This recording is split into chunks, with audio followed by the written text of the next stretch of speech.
Welcome to the Cannabis Detector podcast. No sugar, all spice. With the industry BS detector in residence, Kristen Yoder.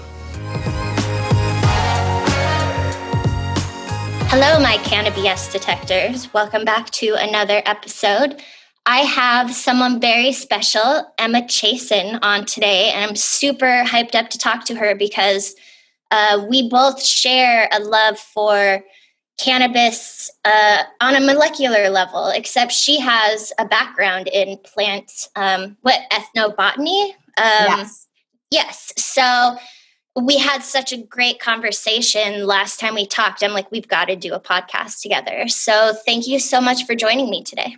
Oh, I am so excited to be here, Kristen. Thanks so much for having me. Yes, it's so refreshing to talk to someone with your background and to hear how passionate you are about it. And to know that without my formal background in this, that I've been pretty right on. So the validation feels good. But I figure we have so much to talk about. And I'm really hoping that people listen to this and walk away with a feeling of wonder and like excitement. Like anytime I teach, that's the point, is to ignite the fire of curiosity under people so that they go and they learn on their own and they tell other people. And that's the best way to spread knowledge, right? Hell yes. And I mean, in the cannabis industry, we need people who can go out there and fight the good fight and talk about the scientific evidence that we do have in a way that makes sense to just the general population. And so that's what I try to do with my work, is be that bridge between the scientific literature, the white papers out there that are talking about the many different cannabis constituents and their chemistry, and try to translate that so that it makes sense, it's digestible, and we can actually use it to make better purchasing choices for ourselves. Exactly. So I came up with some questions of topics that we had discussed on our call, which I really should just start recording the calls because they're so good. But I know we can have the same conversation again because it's kind of our life's mission to talk about these things. Yes. So let's start with the biggest bullshit in cannabis. And to me, I swear to God, I'm going to die getting rid of this in marketing and everything because it's just wrong. And I think it's lazy. And this is probably why cannabis companies don't hire me to help them with their marketing, because I'm like, yo, everything you're saying is wrong. But Indica and Sativa is such bullshit. And what are your thoughts on that? So, I mean, I completely agree with you that Indica and Sativa is bullshit when we're trying to predict effects or experience for people. Where Indica and Sativa, they are two species of cannabis. They were classified in the 1700s by two different men who I promise you did not, at least there's no record of them sparking up a joint of cannabis indica and being like, oh, damn, I am melting into the couch right now. Total body high. Exactly. The only notes that these taxonomists made about the species are their morphological characteristics or the way in which they grew. There is nothing in the literature that says indica will make you feel sleepy and sativa will make you feel energized and uplifted all of the time. And so when we look to the internet, or when we look to even the varieties classification by a breeder or a grower as indica and sativa to help us predict a consistent experience, that is ultimately a disservice to ourselves and to the customer, because there is no kind of scientific rationale behind us looking at a variety that has been classified as cannabis indica and saying, oh, okay, well, that will make me feel sleepy every single time. Exactly. And a lot of people are like, yeah, but indicas, they make me really tired, all the time. And sativas are always a head high. And it's something I'm saying, when I ran a dispensary, people would be like, what does this do? What does this do? And after a while, I'd be like, what do you want it to do? That's what it does. And that's what it did. And I started to wonder, what does cannabis even do? Because in the end, marketing is essentially creating a placebo effect for consumers. And it's tough because it's like, if it helps people and they believe whatever you say, is that a bad thing? What do you think?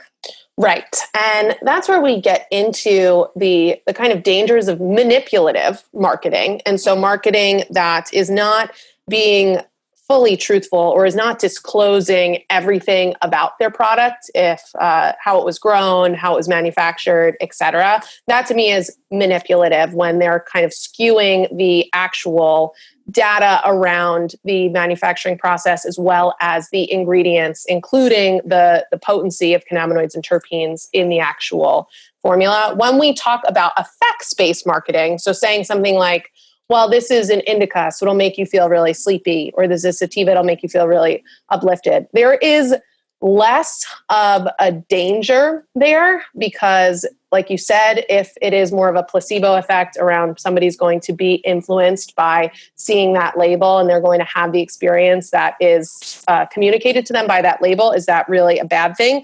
Yes and no. I think that it comes down to a bad thing and a bad practice when we are teaching industry professionals who are helping to guide people who don't know any better using these indica and sativa distinctions that are arbitrary. I think that we as industry professionals need to do better in looking at the chemical compounds found in the varieties or in the products to make a more accurate prediction. It'll still be a prediction because this is botanical medicine. Cannabis is plant medicine. And that means that there is such high variability among users. There is no standardized dose. It is very susceptible to situational awareness, meaning where your mental, emotional, spiritual, physical state is at, who you're consuming with, how much you're consuming. So many different factors will come into play when you do engage with cannabis and look to have a particular type of experience. However, as bud tenders and industry professionals and cannabis guides, we can just do better by at least providing a closer to accurate prediction than these antiquated indica and sativa terms. Totally agree. I think we can even take it a step further and say that the brands are really the biggest impediment and the best platform for us to change things. Because just like you and I, when we're teaching people, sometimes I can just see people's eyes glaze over because they're like, wait, but indica and like sativa and like, wait, how do I buy cannabis now? Because the bud tender doesn't know about terpenes. Or in Washington State, you can't even smell anything. And most brands don't even put the terpene and cannabinoid results on the packaging or even give you a chance to look at it. So it's like, until the brands, which is why I'm really getting pissed off. And I really want to put like a brand hit list out there to be like, these brands are lazy and these brands you should support because they go the extra mile. As for marketing, I think it's so much cooler and so much more fun and so much more room for creativity to market based on the terpene and cannabinoid results. Even though, like you said, it's situational, it's environmental, it's down to our DNA, there's so many different factors. But just to, I don't know if you've ever heard of, I think it's cannabis, it'll come to me, but I love they make like a pie chart type thing. And in the center of it is the cannabinoids, and each one has a specific color. And on the outside of it, the terpenes have a specific color. And then their section is either longer or shorter based on their concentration. And it's just a way for people to see the results in like a way where they're like, oh, I like the one with the purple and the green. Whatever, just to make it more digestible. Because in the end, marketing is manipulative. And to remove indica sativa really makes it a lot more difficult for the bud tenders to sell it. But I just had a conversation before this interview with a guy who has a cannabis company. And he's like, yeah, you scare the shit out of companies. And I'm like, good, they should be scared, and I understand it costs a ton of money to change your packaging and all of your marketing, but it's kind of your responsibility. And I feel like it's our responsibility to teach people to ask questions, because until consumers start demanding more information, like, what are we going to do? Which brings me into something else. There are companies that are luckily moving away from indica sativa, but now they're getting rid of genetics and they're just calling things like bliss, which I swear to God, I hate that word more than anything, because if I could buy bliss, I would not be half as angry as I am usually. You know what I'm saying? Yep. But it's who even came up with that? Like, who can say it's energized or whatever? Like, is that better than at least moving away from sativa indica? Right. And I mean, you hit on so many good points there where I completely agree with you that it is the responsibility of the brands to kind of stick out their necks and make a change. Like, yes, packaging is expensive, but I'm sorry, do you want to be successful in the long term? Do you want to help this evolve? I mean, when we look at the amount of information that we could use, again, to create this map, this prediction of experience, we could use cannabinoid results, terpene results. We can use genetic variety, lineage, the way that it was grown, the way that it was manufactured. There are so many different pieces of information that we could communicate to the customer. And it is a disservice to reduce that down to such a reductive term, such as bliss or sleep or euphoric. I mean, there again is such high variability in experience, and there's a lot of room to play around with all of this different information to predict that experience and almost create like a synesthetic prediction where you were saying about like color combination or sounds or touch. Use sensorial experiences in order to allow a customer to look at packaging, to touch the texture of packaging and be like, ooh, okay, I actually am feeling a certain way based on this packaging. Therefore, maybe I'll feel that type of way when I go to consume this product. Again, it's not a hard science. There's not like a hard link there, but I think that is way more interesting and engaging than the reductive terms of indica, sativa, or even a reductive term such as bliss or euphoria.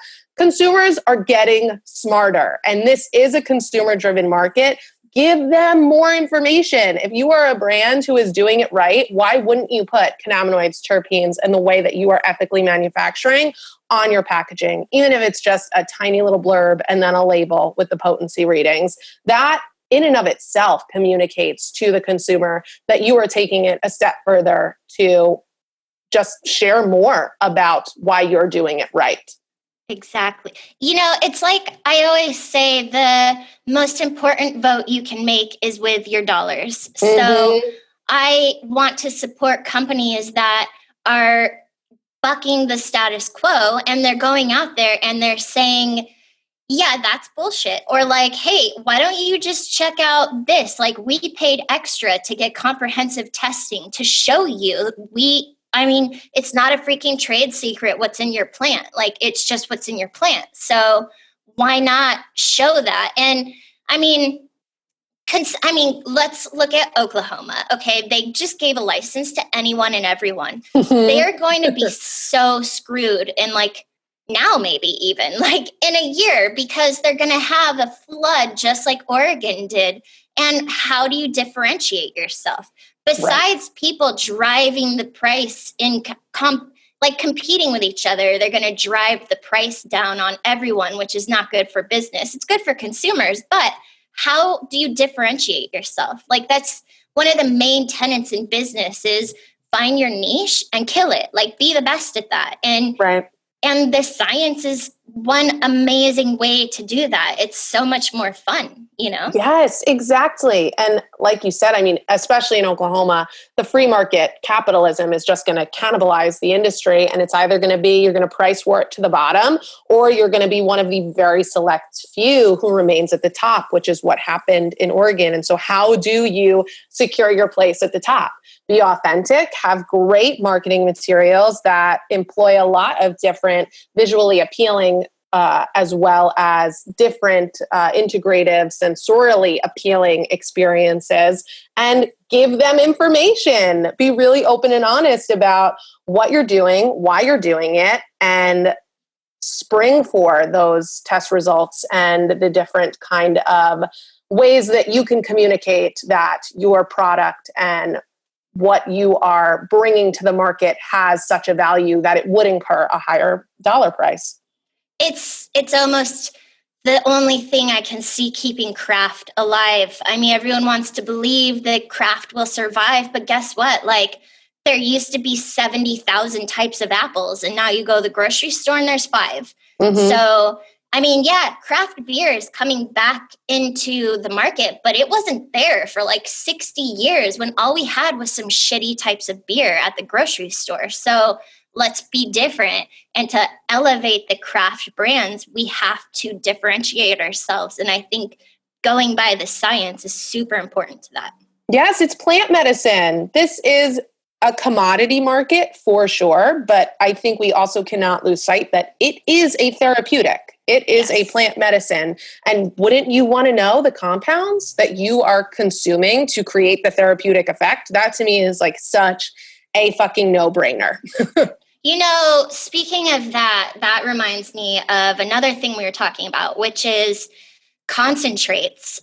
So we forget that cannabis, medical cannabis, came first before recreational cannabis, which some say there is no recreational. We're all treating something, which could be true. Honestly, I just like to get high. So I'm not going to front. Like, maybe I use it to deal with anxiety in traffic. I don't know. But I'm not the only one. There is a stoner community, and like, I'm not hating on them at all, but now we have concentrates. And like I was telling you last time, and I've said it on other podcasts, but I haven't really gone into it to like LinkedIn, but last year I lost consciousness 4 times after dabbing. And the only thing that was common throughout all of that is that I had an empty stomach and my blood sugar dropped and my blood pressure dropped. But the 4th time that I fell, I was like at a rosin press event, and the only time in like years I was wearing a freaking mini skirt, and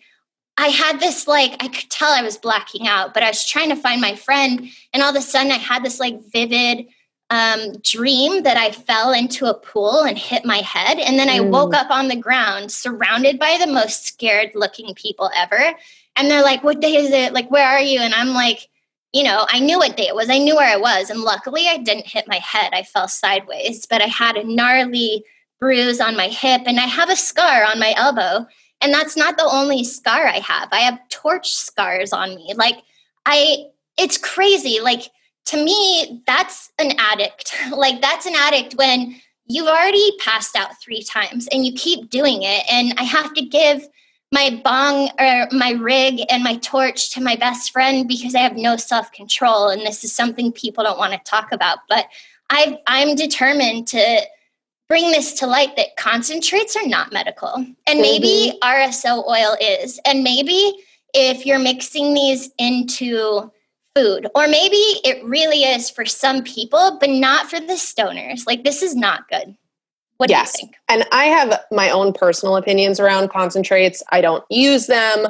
I don't enjoy using them. Never have. Not for me. But also to talk about the scientific literature around concentrates, there is a correlative negative effect when we look at the consumption of concentrates, and that is correlating to the high levels of THC. When you concentrate that much THC, there is no therapeutic value, at least documented by scientific evidence as it exists now, for consuming those high concentrations of THC. The only exception is for managing different types of cancer with FECO, RSO style oil. That is literally the only exception that we have seen in scientific literature that says, okay, there is a justifiable therapeutic reason to be consuming this much THC. Also with concentrates, you are concentrating down whatever this plant has accumulated in its tissues. Cannabis and hemp, they're both bioaccumulators, meaning whatever you put onto them during the growing phase, they will soak up in their tissues, and then you concentrate down that plant material. You're also concentrating down those harmful inputs, which could leave you with pesticides. It could leave you with insanely high levels of terpenes that are not meant to be exposed to heat that high, especially when dabbing, as well as other thermally degraded compounds like aldehydes and esters and phenols, which again are not good for you to be heating and inhaling. Also, I mean, we've seen with the recent vape crisis just how many additives were being put into these concentrates and vape pens, where we had thought and been told, oh, vaping, safer than smoking, great alternative. And yet, when you have companies that are prioritizing profits over people and cutting these concentrates with vitamin E, as well as olive oil, and adding in things like propylene glycol, all of these are not meant to be heated and inhaled into your lungs. Your lungs do not have a way of clearing out these additives like your digestive system does, which is where FICO doesn't have as many negative experiences correlated to it, because the digestive system, specifically the liver, is equipped to waste out the many compounds that you do not need. And so, from a scientific standpoint, from my own personal opinions on it, there is no medical rationale for consuming that high concentration of THC through a smokable or an inhalable, such as dabbing. Again, the only exception to that rule is with cancer patients who are trying to manage the many different symptoms that come from cancer and cancer treatment. Yeah, and I think it's important to note that just because it's in a vape pen doesn't make it much less different than a dab, because they're both concentrates. And another thing is the terpenes. Like, there's no, I mean, look, in flower, even the most sticky, bombast smelling deliciousness has maybe at the most 4% terpenes per total weight, not 10, 11, 12, 14, 20% terpenes found in live resins or found in these vape pens, where it's just distillate, which is, a very high grade THC oil plus these terpenes to recreate the flavors, which isn't really possible.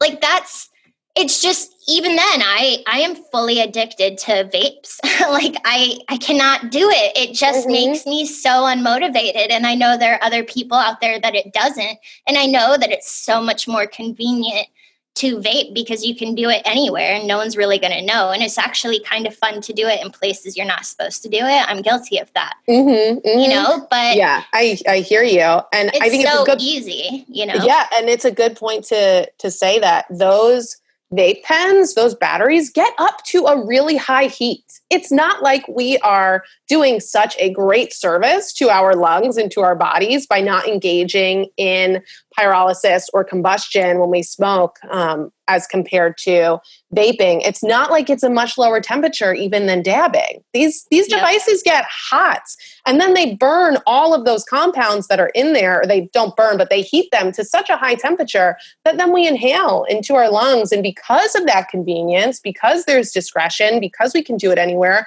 people tend to dose themselves a lot. Oh my God. People tend to dose themselves just more when all the time. It's like exactly when they're using a vape pen instead of when they're smoking, because they would have to go outside, they would have to go somewhere, excuse themselves, etc. And so, I mean, there are many different problems that can come from that, as we've seen. I mean, people are dying. And I think it's really important to talk about these additive terpenes, because a lot of people see terpenes. There's consumer awareness and knowledge that is being raised around terpenes. I think that's great. I fucking love terpenes. I think that they're awesome, little cute, tiny compounds that definitely should have their kind of place in this conversation. However, there is no documented literature that talks about consuming these terpenes in this high of a concentration packaged in a concentrate. And also, when we're looking at terpenes that are being added to distillate, those have most likely been created with heat. And terpenes are incredibly volatile compounds, meaning that they will thermally degrade under conditions of high heat and pressure. Typically, terpenes are captured by steam distillation. With steam, you need heat. And so you are degrading these oil cells, and that is creating some highly reactive species of other organic compounds like aldehydes and esters. It's also causing the terpenes or some of the degraded terpenes to be recaptured in hydrosols, which you should never be heating and inhaling hydrosols. So there is a lot of harm associated with the additive terpenes. I mean, not to mention the 2017 study that looked at synthetic terpenes that were being dabbed and showed that they turned into benzene. I mean, that's one of the most carcinogenic compounds on the planet. And so like it's not always more is better. And that's also the case with cannabinoids. Cannabis can actually have a therapeutic dose at a very, very, very low dose. We do not always need more to produce a better result. And it's not, I mean, people are so anti-pharmaceutical, but diamonds, which are essentially THCA, like incredibly concentrated, is as good as a pharmaceutical when you break it down to such a molecular level. And the reason we get so much more out of cannabis is because out of the plant, the flower, is because it has other things, and it has many other things, and those things work together. And when we're separating it into isolates and then trying to mix it together, we are not nature. It is not possible to recreate it, even exactly, like in any sense. And so I used to be like, oh yeah, why would I combust plant matter when I could just like vape cannabinoids and terpenes? It's so much healthier than like, look at my bong when I dab, that just like it reconstitutes in the water. But look at your bong when you smoke flower, it's like covered in tar. That's a fact. Like, no one's really saying that smoking flower is better as far as what you're inhaling, which, I mean, you smoke a joint without a filter, you get that nasty resin on your lip. That's going into your lungs for sure. I don't know the studies behind that. I mean, I don't know if that's actually been a really big problem. I don't know if we expel it or like what happens in that case, but I'm convinced that vaping and dabbing cannot be better just because I don't see the black tars, because who freaking knows? Like I was telling you, I mean, I used to open blast on my roof, and open blasting, for people that don't know, is like having a metal or a glass tube that you stuff with like trim or ground up flour, and then you use cans of butane that you use for lighters, and you flush it through, and you get the most like beautiful golden oil, and then you evaporate that off, and then you get wax for the most part. And I was using some shitty butane that probably had all kinds of other things in it. Not to mention, all of the stuff that I was blasting through probably was soaked in pesticides. I know for a fact they had molds in it. And I dabbed that shit for 3 years. And I just feel like I'm going to get cancer. Like, how the fuck wouldn't I get cancer after doing that? And that's a plus of a regulated market, is at least people are testing for things. But what makes me curious is you mentioned esters. And to me, that's like the weed smell. Like, yeah, we have terpenes. That smells like perfume. It doesn't smell like cannabis because it's not everything that's in cannabis. But I didn't know those were bad. And I know for a fact that labs don't test for esters. Mm-hmm. So how does anyone know what they're actually inhaling? Exactly. And I mean, again, we get down to the potency conversation of when they're packaged in that whole plant material, when they're packaged in flower, there are other compounds that are helping to just support the therapeutic efficacy and minimize the negative side effects, especially when you have potency that is lower, when you don't have these 30% THC monsters with tons of terpenes in there. The lower potency seems to produce much more therapeutic action for many different types of people. When you concentrate down this plant material, not only do you have to look at additives, so what is the company cutting this oil with, and even if they're not cutting the oil, then what concentrations of esters are showing up, what concentrations of aldehydes. Our lungs are not equipped to waste out all of these high concentrations of these compounds. And so, yes, with smoking cannabis, you will have pulmonary health issues just from smoking any kind of plant material. You may get more frequent bronchitis. You may get more frequent phlegm. You may have shortness of breath. There is no real correlation to cancer at this point. But when we look at smoking concentrates, because of these different additives and because of the many different organic compounds concentrated in such high level, that's where we get death. That's where we get lipoid pneumonia. That's where we get your lungs shutting down completely, not being able to do their job of exchanging gases because they're gunked up with so much other shit. And that is way more harmful when we do a risk comparison between smoking and concentrates.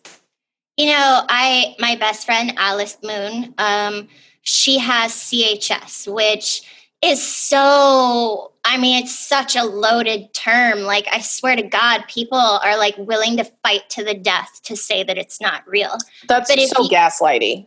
It's fucking insane. It's God. like, dude, anything used too much is not good for you. And then for people to say we shouldn't say anything, like if you're using it too much, then you should quit. Yeah, but how would people know to quit if they don't know about CHS? And I was just on Instagram watching a very popular young Instagram influencer, and she's burping. And Alice is like, dude, that's the beginning stage. Like, I wouldn't be surprised if next year she has full-blown CHS. I know of other people that will not mention it in the industry because they don't want the blowback. I mean, Alice is attacked like fucking insane. And she's not even anti-cannabis. She's like, dude, I just want people to know about it so that if they get really sick, they can stop. And I just heard that a guy just killed himself. His mom reached out to her and was like, most people think you use cannabis to help with nausea. And this is the biggest problem with CHS is people make themselves sicker trying to treat themselves because they don't know that it's cannabis in the first place. And he got so desperate that he was never going to feel better. Like, she sent Alice the messages that he had written that was like, I can't handle it. Like, I've lost 17 pounds. Like, I can't keep anything down and I can't figure out what's going on. And I don't think I'm ever going to get better. And he took his life. And for anyone that's like, we shouldn't do that. Like, we're so close to legalization and like, you're a prohibitionist. It's like, dude, people are fucking like, they're dying. A kid died from dehydration. They're like, yeah, but that was dehydration, not cannabis. But no, like, it came from him trying to treat his nausea with cannabis. And that's the problem. And it's like, why would you hide something like that when it's hurting people? Yet we're all supposed to be such compassionate cannabis people. But when we start talking about the potency, the shit isn't natural. It's just not, to see people dabbing all day long, like, it's not good, dude. And now I think, we don't know of all of the cases out there because people aren't going to tell their doctor in non-legal states or at all, period, because they're still ashamed of it or whatever. That unless people know about it, this is going to become a really big problem with concentrates, I think. Definitely. And I think that we're going to continue to see this potency problem play out where we don't have any long-term research that looks at us consuming THC and terpenes and these other compounds in such high levels so consistently, because this is a new thing. Legalization has brought this high concentration of THC and other compounds because we've been able to manufacture and breed in the legal light, right? And so this has can't come with legalization. And we still are at the beginning stages of that. And so we don't know the long-term effects. And it is frustrating for me to see the cannabis community really be so polarized in all or nothing, where if you are an advocate, then you need to be all in with cannabis. You can't say anything negative, and you have to just continue to fight the fight because there are too many people who are already steeped in that negative stigma who don't believe that there's anything good about cannabis. But then what makes us cannabis advocates different than our opposition if we are still just marred by our own propaganda in saying that this is a cure-all, anything is good, everything is great, there's nothing bad about it? What makes us different than our opposition who is like steeped in their own idea in it's like the exact opposite way? Exactly. And it's like religion, what I believe is right and what you believe, you're going to hell. So. Right. And there's no progress that can be made out of that. And the way that we fight the opposition that is steeped in negative stigma is by being rational, is by saying, yeah, actually, there are some risks associated with cannabis use, especially if we consume it in this way, especially if we consume it in such high concentration, especially if we gaslight people who are experiencing a real syndrome so that they can't get help or they can't feel like they are validated in their experience. Like there's risk there, and there are negative aspects to that. Yes, cannabis has a much lower risk associated with it than many of the pharmaceuticals. And that's what makes it such a good therapeutic. But that does not mean that we need to talk about titration of dose and microdosing and all of these other strategies that are so important to discuss when looking to integrate cannabis medicine into your lifestyle. Just because the pharmaceutical companies never talked about microdosing or titration of dose does not mean that we should follow in their footsteps by neglecting those very important things. Exactly. And another thing is no one that has they loved weed. Like, that was the point. That's how they got it. And they're not anti-cannabis after. They want legalization. They want research. They're not saying don't do it. They're just saying, hey, if you feel like this, stop using it. And you know what? It fucking sucks not being able to use it. People use it for medical reasons. For everyone that is able to get off pharmaceuticals and use cannabis, could you imagine if they couldn't use cannabis after that? And not only that, for them speaking out, they are attacked and there's nothing to cope with. Like, it just blows my mind. And another thing I just saw is that a guy just died from Steven Johnson syndrome from CBD. And this is a well-known fact through the Epidiolex trials that when used with certain anti-epileptic drugs, it can cause increased P450 cytochrome, which I totally cannot get into that because that's medical and I'm not medical, but it causes a deadly rash. And this person died because he was on 2 anti-epileptic drugs, one of them being CBD. And it's like, are we going to ignore that? Like, that's very important for us to realize. That was a single molecule CBD in a large concentration. But people don't realize that generally, if someone's taking CBD, they very well are taking pharmaceuticals. And we have to understand that there are drug interactions. Yes, period. Definitely. And what's even scarier is that I've talked to people who have been weaning off their pharmaceuticals and they've seen toxicity because they're also co-administering it with CBD. And they come to their doctors with, okay, I'm experiencing all these symptoms that are in line with me becoming toxic to this drug, or my body experiencing a toxic reaction to the drug because it can't break down due to that interaction, CBD's interaction with the cytochrome P450. And their doctors say, oh, increase your dose of CBD. That'll help you. Where the doctors do not even know or understand how to properly help people wean off these pharmaceuticals and integrate with CBD appropriately. And when people have reached out to me to discuss this, I mean, I continually just kind of support them and like, no, decrease your dose of CBD or keep it where it's at while you wean off slowly but surely. I mean, there are definitely interactions that are happening in the liver, and the good thing about it is that, like, you should be able to come off of your pharmaceuticals because it's your body building up that pharmaceutical by you taking CBD. However, that means that it should be done with intention and time and a slow, regimented titration of dose, whether that be an increase or decrease, so that you can modulate where your body's at. It does not mean that you should just go kind of balls to the walls with as much CBD as possible because it's great. There's nothing wrong with it. No, that's not how it works. It's still a foreign exogenous compound that your body will process accordingly. And that could cause some negative interactions, especially with pharmaceuticals.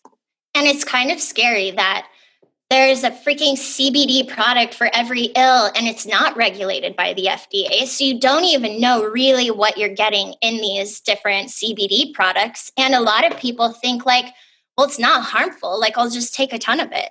And it's like, no, that's not true. And for people to say it's non-psychoactive, if it makes you tired, it's psychoactive. Like, it's just, I don't know, man. It's almost like our industry has decided to just write everything off for the sake of legalization, which I understand we really need legalization, but to walk around blindfolded is kind of fucking stupid because this is science. And we need smart legalization. We need smart regulation. We don't need blanket free market capitalism. Everything's legal, yeehaw. That's not going to work out for us. It's going to be a really short-lived party that you're creating for yourself. If you want to create regulation that will actually help to support craft business, that will help to incentivize education, that will help to incentivize brands for putting their necks out and creating responsible marketing campaigns, public health initiatives, talking about the science behind cannabis in a rational, digestible, accessible way,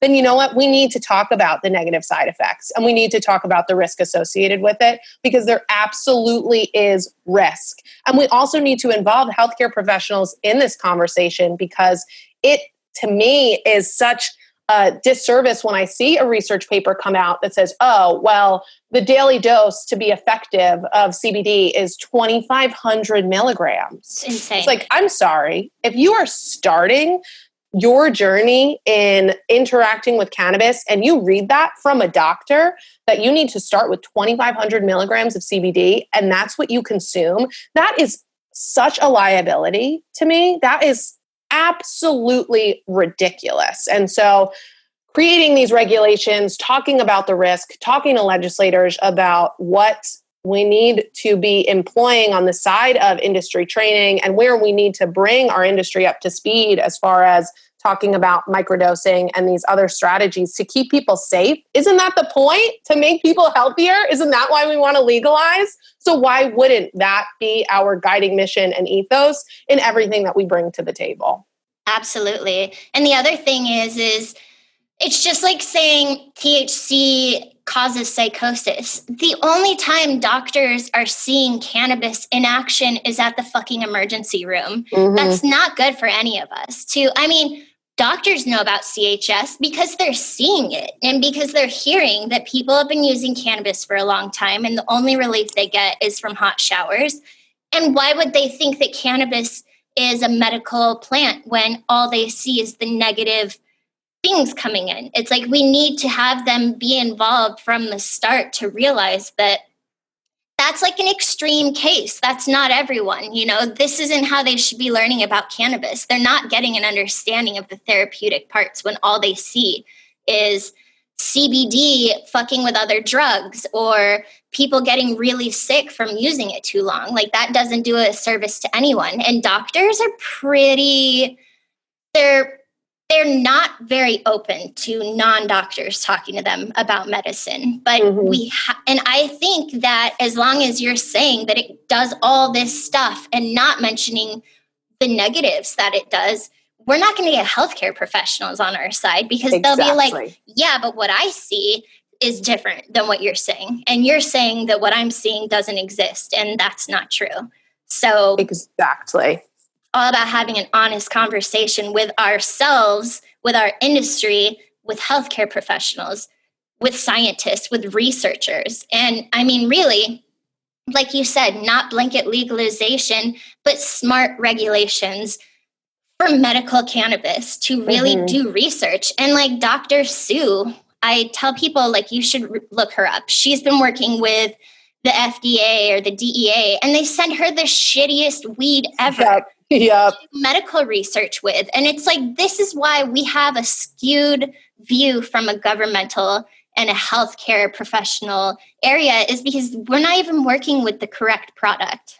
And that's on purpose. They're not doing that just because they're stupid, because the science is out there, so it's, if we're not united in the fact that it's not perfect.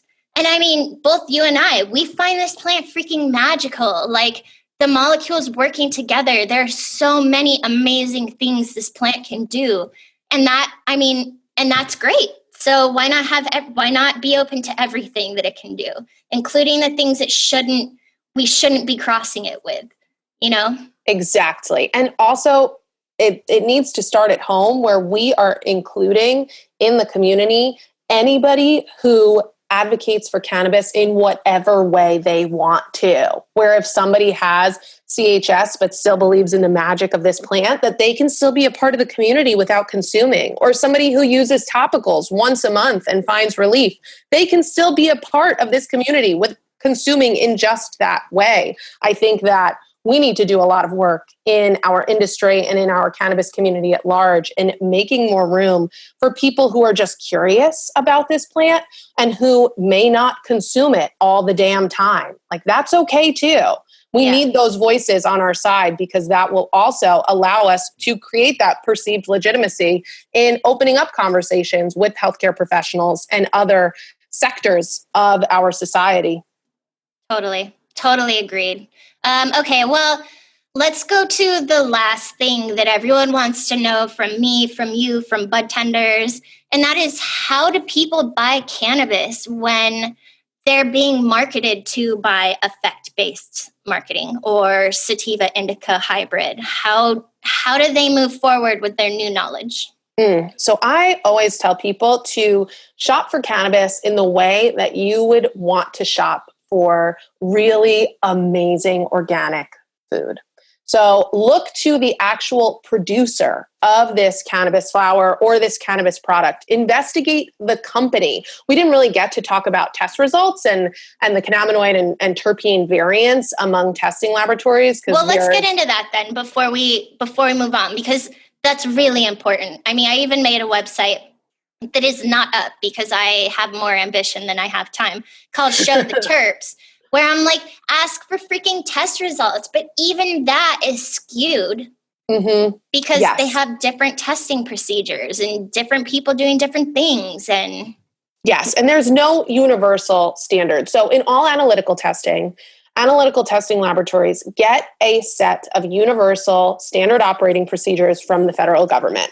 Oh, funny, cannabis isn't legal, so obviously we don't have those universal SOPs from our government in order to create this standard of operation among analytical testing laboratories for cannabis. And so there was an audit that was done in the last few years in Oregon that looked at the different test results from all the different laboratories, and they found a 10% variance among labs. That is fucking insane when you have potency readings that range from 5% all the way up to 30% for cannabinoids, and then you have terpene tests that, like you said, rarely get above that 4% total terpenes. I mean, to have a 10% variance, then it's a whole different kind of product, right? It's a whole different kind of experience from one lab to another. And so the chemotype or the chemical compounds that are noted in the lab results, along with their potencies, it's a good kind of marker for how you can predict an experience, but don't take it as the end all be all of what the experience is going to be, right? And so instead, when you are investigating a cannabis variety, you're investigating a cannabis product, ask about who made it. This whole industry, especially in the beginning stages, we need to do our best as consumers to support craft ethics, to support the companies who are doing right by the plant and by people, who are taking less profits in order to formulate better medicine. And so ask your bud tender, how did this grower grow their flower? What kind of growing practices did they have? What kind of manufacturing practices did they have? Do they formulate with full spectrum? Is this distillate? Where are the additive terpenes? Can I see a lab result? And then if your bud tender cannot answer these questions, take down the name of the company and reach out to the company directly. If the company is doing right, again, by the plant and by the people, they will be more than happy to share with you around what their practices are, what their mission is, what their ethos is, what their formulations are, their ingredients, etc. If you reach out to a company and you don't get a response back, or you get kind of like a shady half response back, or they are not wanting to talk to you, move on. There are a lot of other companies out there who are doing it right in every single state that you should vote with your dollar and support. Be the change you want to see in the world. Exactly. Right? Yeah, I talked to craft growers up in NorCal. I'm going to do an interview with some on Friday, and it's like, they're like, even me, and I don't know about you, but I don't make a shit ton of money because I'm more focused on telling the truth, and I'm driven by passion, and we don't make for good investor pitches because we're not in it for the profit. Like, we're in it to help people. And the only way that you can support craft grows, if you believe so much in them, is to freaking buy their products and to tell people about it. Like, help them out. They don't have so much money to go around and do insane marketing campaigns. Honestly, the more marketing I see, the less I trust you because you're not putting your money in the right place. Like, it's just not possible. The larger you get, it's just not possible to maintain the love that is necessary and the quality control that is necessary for people that really take pride in what they're doing. Absolutely. Absolutely. And really, word of mouth is the best way that I found, where if I purchase a flower from a grow that I know is fucking awesome and doing it right because I've done my due diligence to find that out, then I will shout them out on Instagram. I'll tell anybody who will listen about them to go and pick up their flower, to go and support them, to follow them, whatever it may be, so that we can get the word out about these companies. I mean, we are in a period, especially on the East Coast, of acquisition of a lot of corporations coming in, especially from Canada, and buying up a lot of companies. And that is just something that we have to deal with as this industry evolves and rolls out. And we need to work even harder then to find the companies that are small, that are doing it right, that are craft, so that way we can make sure that they survive. Exactly. So I highly recommend, this is why you and I teach people, is we're trying to give you the information so that you can go out there and start asking questions and holding these brands accountable and holding bud tenders accountable. And hey, you might even be able to teach the bud tenders, like, knowledge is power. And as long as the brands, there are only a few that are doing it right, it's still up to us to educate people. And I think it's incredible. It's fun. I got to tell you, when I start with Indica Sativa is bullshit, like, that's a great way to get a conversation started. Definitely you might grab people's attention. I swear to God, I was at a party like 2 years ago and I was trying to explain it and people were like pissed off. And I'm like, you want to fight, bro? Like, I have science, Mm-hmm. like it's not an easy thing for people to swallow. But if they keep hearing it, just like when they kept hearing Sativa and Indica, things click after a while. That's why I don't give up, Right. Exactly. And people don't like to be told that they're wrong, but like, you can't fight with the cold, hard facts that are out there. And the more that we communicate the science behind this amazing, magical plant in a way that everybody can understand, then you have to lean into the learning of it all, because we are all still learning. There is still so much to figure out, but at least we can incrementally do better with the very small puzzle piece that we do have around what makes this plant so therapeutic and magical for so many people. Totally. It's the unknown that keeps me going, because every day it's like, oh shit, like, did you hear? Like, that's so crazy. I had no idea. And then I get to tell people, and that's what it's almost addictive, learning about cannabis. There's why there are scientists that have dedicated their entire freaking lives to studying cannabis. And we're like 2% knowledge right now. There's so much more to learn. So it's just like growing is addictive. Like, once you go through the experience of seeing it bud, and it's like, I know how people with children feel when they're showing you baby pictures. I'm like, I don't care, but with me, I'm like, oh my God, look, it has pistils. Like, it's a girl. And like, every freaking leaf, it's just the most beautiful plant. That's why nug porn is out there. Like, I love trichome pictures. It's just, it's something you can spend the rest of your life in love with. And I made a post about like how many people own cats, but you can't own a cat. Cats own you. And I feel the same way about cannabis. We don't own this plant, dude. We suffer for this plant.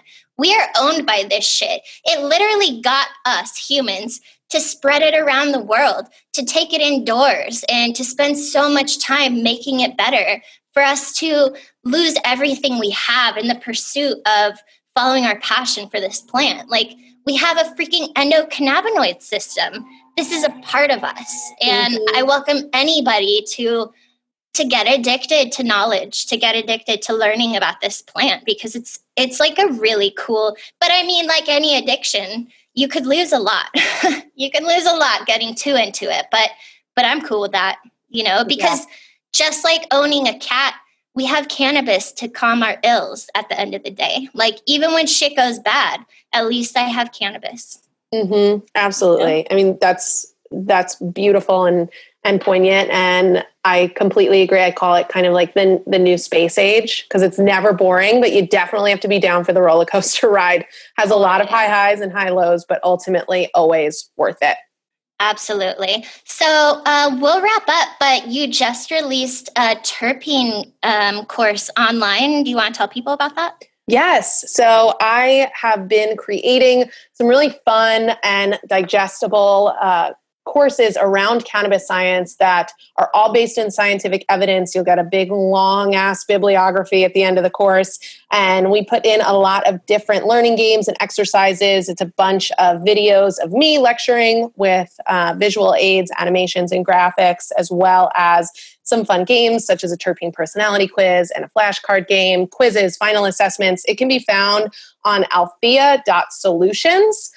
No.com. And if you just look up terpenes, then you should see our course there, and you should definitely take it, or at least take the first lesson for free, and then share with me what your terpene personality is. And I'll make sure I'll link it to the show notes. And Awesome. Where else can people find you? They can find me at my business's website, eminentconsultingfirm.com, or find me on Instagram. I'm always chatting about some cannabis science at Chasen. Awesome. Well, thank you so much. I'm so glad we got to hook up and do this episode. I think it's going to be incredibly eye-opening for so many people that need it, because it's hard to find like good information in a sea of bullshit. And I'm glad that there are many of us out there really pushing for it. Agree. Always fucking wonderful to chat with badass women who are down with cannabis science. My favorite kind of people. Totally. All right. Well, thank you so much for joining us, everyone. And reach out to me, Kristen, at soiltotheoil.com, and let me know if you had your eyes opened, or if give us some responses. What do you think about this? How do you feel about what we've talked about? I know we've talked about things that can be seen as contentious. And it's the conversation that matters, even people that disagree, like, this is how we move forward, is by having these conversations. So thanks again to everyone listening in, and stay tuned for the next episode. If you've enjoyed this episode, please be sure to subscribe and leave a review on your favorite podcast host. It really helps us get the truth out to a larger audience. You can follow us on Instagram at CannaBSPod and on LinkedIn at the CannaBS Detector. Show notes and links to articles referenced in this episode are available on our website, cannabspod.com. Is there a topic you want to hear, or do you have some BS you'd like to tell our audience? Send us a message on Instagram at CannaBSPod. Stay skeptical.